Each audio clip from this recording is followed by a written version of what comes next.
पाकिस्तान और बड़ा हमला अफगानिस्तान और वो रे इसराइली डिफेंस मिनिस्टर बड़ा वार्निंग दिए ईरान और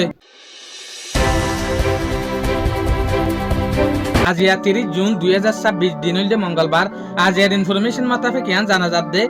ইয়ান তু জুন হলো তিরইয়া মাতা পাকিস্তান আদে আফগানিস্তানের মামলা বেশা বেশি ক্রিটিক্যাল হই যার গই আফগানিস্তান আদে পাকিস্তানের মাঝে বড় ফেরেশানি তৈয়ার যেন নাকি 29 জুন 2026 এর মাঝে আফগানিস্তানের এলাকা মাঝে বর্ডার তু কিনিস যায়রে এর একখান মিলিটেন্ট গ্রুপের বিল্ডিং আছে হয়ে পাকিস্তানে যেন নাকি বাগির গ্রুপের একখান বিল্ডিং এর মাঝে বেশা বেশি বাগিয়কল গুঞ্জাই তাকে নেড়িতে কিং হইলো তো তারপর মাতা পাকিস্তানে যায়রে এর ওরে এর স্ট্রাইক গইল বিল্ডিং এ আনার মাঝে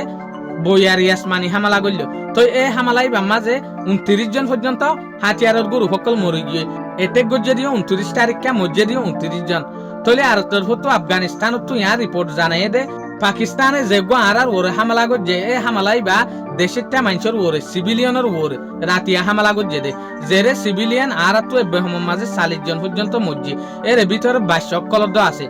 তলে ইয়ান তো আরা বুঝি পারি যে পাকিস্তান আর আফগানিস্তানের যেহদিন বাগির গ্রুপ আছে ইন মাঝে বড়া মুশকিলাত তৈয়ার এডা কত পাকিস্তান তো যাইরে আফগানিস্তানের মাঝে যেহদিন বাগির গ্রুপ আছে ইনর ওরে এটেক করে তো তারপরে আফগানিস্তানের তো বড়া ফেরেশানি জাহির করে ইন সিভিলিয়ানের ওরে এটেক গজ্জে দে জেসুলাম মাঝে সিভিলিয়ান গুমজার এ সুলাত আরেকটা রিপোর্ট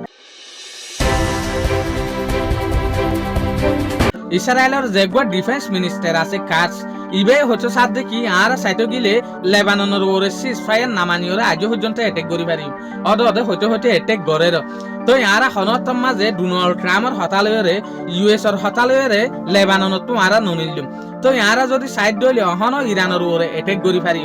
তলে ইরান আর ইউএস এর মাঝে যেগো নেগোসিয়েশন গজ্জে শান্তির হতা হয়ে ইয়ানের হতা ইউএস আর ইরান লয়রে সাইন করে দে আর লয়রে সাইন নগরে তলে ইয়ান লয়রে কি বুঝির আজ পর্যন্ত ইসরায়েলে ইউএস এর যেখান ফাইসলা আছে ইউএস এর যেখান হতা হয়ে ডোনাল্ড ট্রাম্পে যেহদিন হতা হয়ে ইনর টুটলে নগনের হামেশা ইউএস আর ইরানে যেখান হতা হয়ে ইয়ানোর উল্টা যাইতো স্যার শুক্রিয়া আজের ভিডিও দূর আসসালামু আলাইকুম ওয়া রাহমাতুল্লাহি ওয়া বারাকাতুহু।